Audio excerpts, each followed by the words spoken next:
I've sat so many retreats, so many long retreats. I can do this. Then the other side would kick in. I can't do this. I can. I can't. I can. I can't.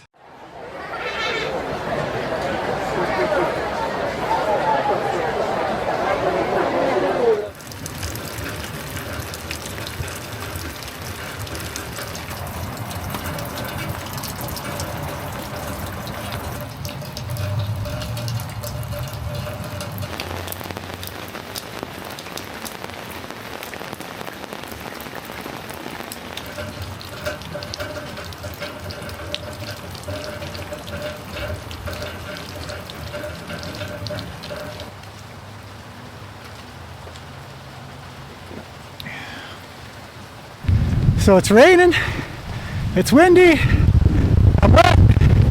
Nah, not today. It's raining again on my hiking day. Can you believe that? Some of you probably heard that California is getting a lot of rain recently. This is somewhat good, but mostly bad in a lot of areas. A lot of flooding and damage and power outages. Anyways, I don't feel like getting wet today. I have a lot of like random things to do that are on my list that I haven't gotten done. Do you have that kind of list? So I'm going to try to tackle some of those things today.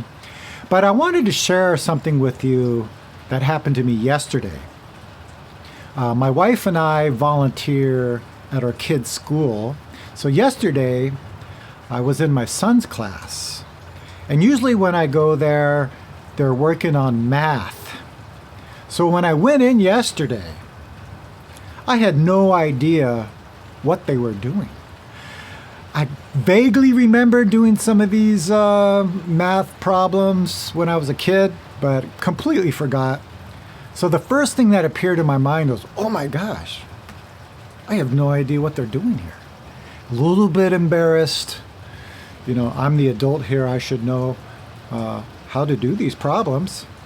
And also, how am I going to help these kids with this when I don't even know how to do it? So I saw that appear, and then I decided to take a different approach, because I knew that I can feed that energy, that anxiety, or that confusion or embarrassment. I can feed it, and it can get stronger. But I decided to do something else, and that's what I want to share with you. But before I get into that, the first thing I need to do is to go to the grocery store and get a few things for dinner tonight. So if you're interested in all of this, come follow me.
Vegetable broth?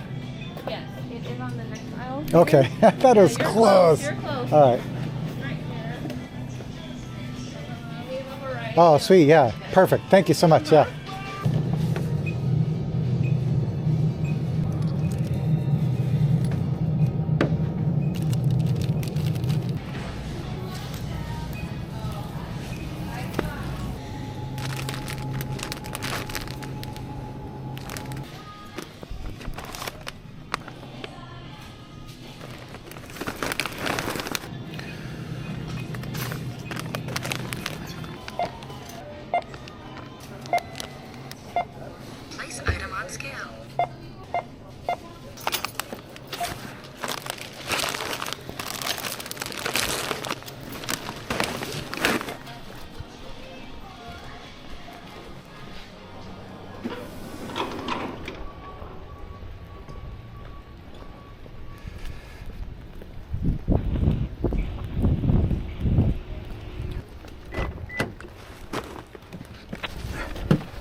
Okay, the grocery store is done. Now I just got to pick up some mail for Kendra.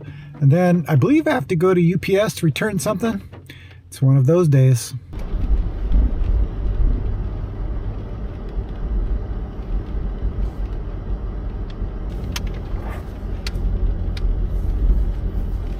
The good old shopping cart that's not put back. I think I made a video about that.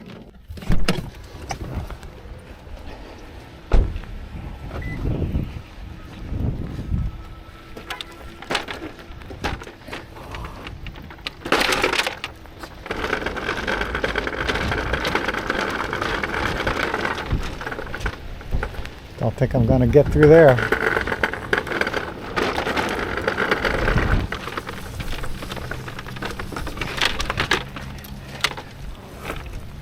Shit.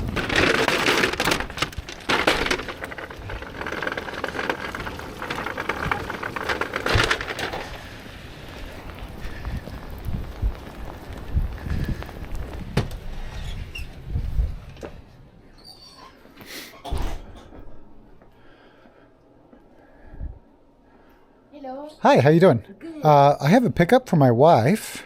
Okay. Right here. All right. Thank you so much. Thank you. Take care. Have a great day. Bye-bye.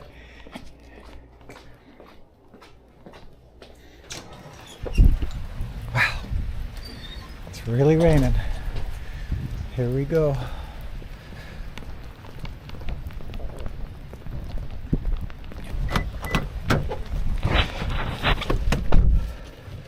Whew.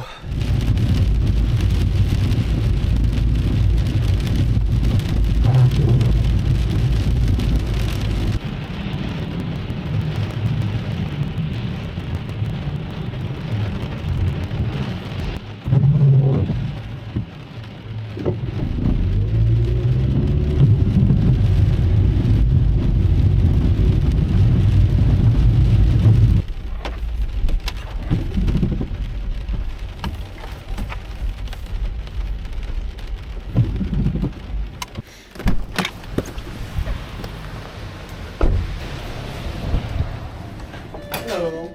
How you doing?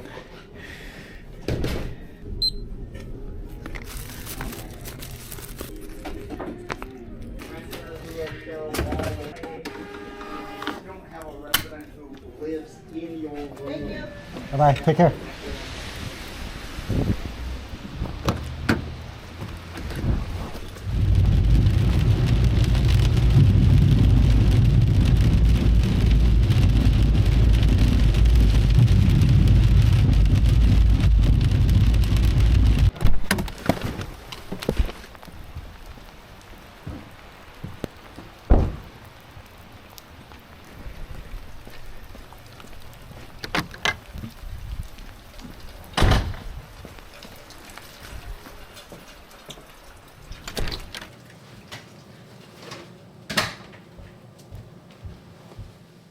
Okay, I'm back. I'm happy to be indoors where it's dry. I'm very happy that I'm not on a hike today. Earlier, I mentioned about being in my son's class yesterday, and they were working on these math problems that I did not understand. So the first thing I felt was a little panic and anxiety. Like, oh, I don't know how to do this. And also a little bit of embarrassment. Here I am supposed to be in class helping the kids, and I don't even know how to solve the problems they're working on. But then I remembered the practice of don't know. I mentioned in one of my videos about an experience I had during a 90-day solo retreat. So during this retreat, I had my teacher write up a schedule for me, and then when I looked at the schedule, he had me doing 1,000 prostrations a day. Now this is the full prostrations, right? All the way down, head touching the mat, all the way up. All the way down, head touching the mat, all the way up. Now I was doing 200 prostrations 5 times a day. Still a lot. Never did that many before, so I was a little bit nervous. had some anxiety about it. Was wondering if I could do it. So I remember that day number 3, I'm just bowing, and everything is hurting. My knees are hurting, my back's hurting, my mind is hurting. So I started getting this idea in my head about, can I finish this retreat? 1,000 bows a day? And I'm only in day number 3. So I have 87 more days left. And then it hit me. That's 87,000 prostrations to do. And when I heard that number in my head, I immediately thought, I cannot do this. But then this other side started to kick in of, I can do this. My dad used to tell me this a lot. When I was younger, I would tell him, I can't do this. And then he would say, well, if you say you can't do it. I've heard this in teachings before, actually, as well. But what I found is, I can and I can't are different faces on the same coin. One side, I can't. The other side, I can. So this was going in through my head when I was doing these prostrations. I've sat so many retreats, so many long retreats. I can do this. Then the other side would kick in. I can't do this. I can. I can't. I can. I can't. Right? Around and around and around. And at some point during these prostrations, another mind kicked in. And we call it a don't know mind. Because what appeared at that moment was, don't know if this is possible or if it's not possible. But this bow is possible. So I would go down to the mat, touch my head to the floor, then get up. This bow is possible. Go down to the mat, touch my head to the floor, and got back up. And that's how I finished this retreat. I think we spend so much time and energy thinking about all of the things we have to do, and if we can do it or if we can't do it, and all of that stuff, especially if we're feeding it, putting a lot of energy into it, all of that stuff gets in the way of actually doing it. So this practice of don't know, now this is not even a Zen practice. It doesn't matter what religion you practice, what type of meditation you practice, doesn't matter. Every human being has this capability of don't know or of not knowing. Let go of I can, let go of I can't. Then we just have this moment. At this place, we can just do it. Zen Master Seung Song was always teaching, just do it. But how do we just do it? We let go of I can, we let go of I can't, we let go of all of it in this moment. And the way we do that is just put our energy into what's happening. What is my job right now in this moment? Then we can actually do something. So when I was in my son's class, I remembered about this practice of don't know. And what happened was that my mind opened up.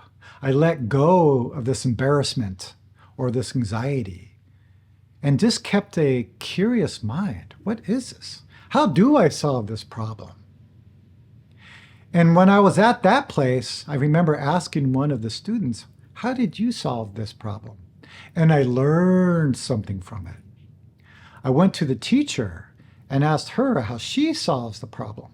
And I learned another way of solving the problem. Even though that it still didn't really make sense to me, I really kept that mind of this curiosity. How can this problem be solved? And it was very interesting.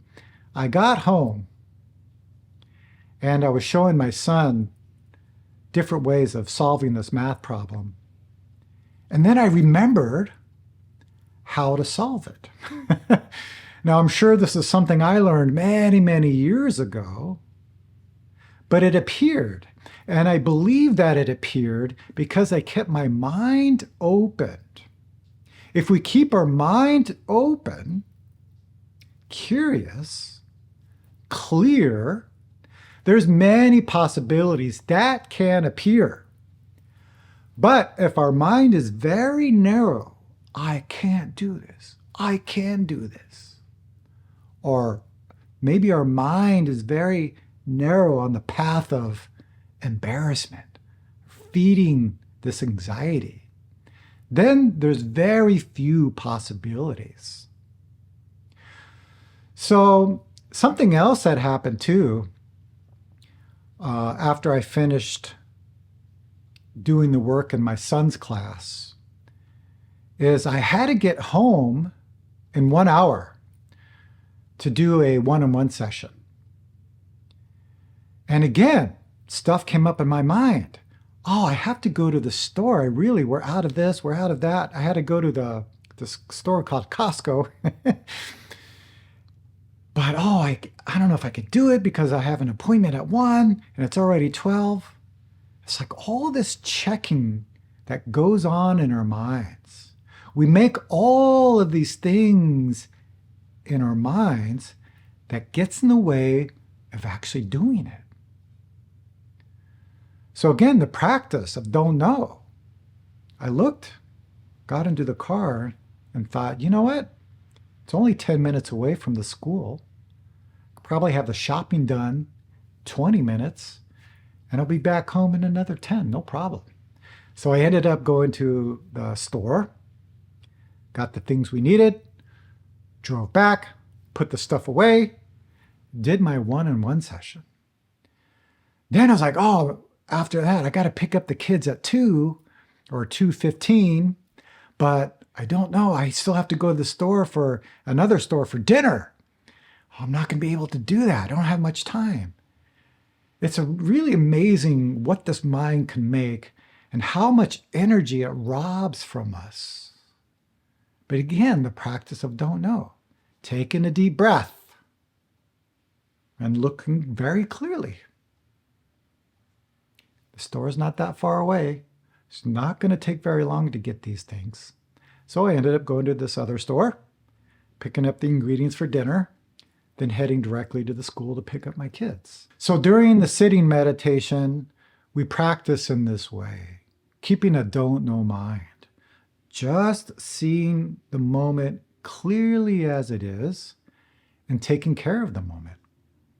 And even if you don't do meditation, it's still the same. Our thinking has a job. Its job is to think and worry and check and do all of those things. But don't forget your job. What is my job right now in this moment? So as I'm recording this video, it's still raining a lot outside. I hear a lot of cars going outside. If I put my attention and energy into those things, the sound of the cars, the rain coming down, then I'm disconnected from making this video. Now, if I direct my energy towards this camera, put my attention into creating this video, those things are still happening. The rain's still falling, cars are still driving by, but it's not distracting me from what I need to be doing in this moment. And really, this is what meditation practice is. What is happening right now? What is my job right now in this moment? Let this checking, thinking, worrying mind do its job, but don't forget your job. Those are my thoughts for the day. Let me know down in the comments what you think about this video. Also, I'd be interested in hearing from you if you've had this experience about this worrying mind, this checking mind. Does it get in the way of what you need to be doing? Does it rob your energy or rob your time? And if so, what did you do to see through it? Okay, everyone, I hope you're all well, and I will see you very soon.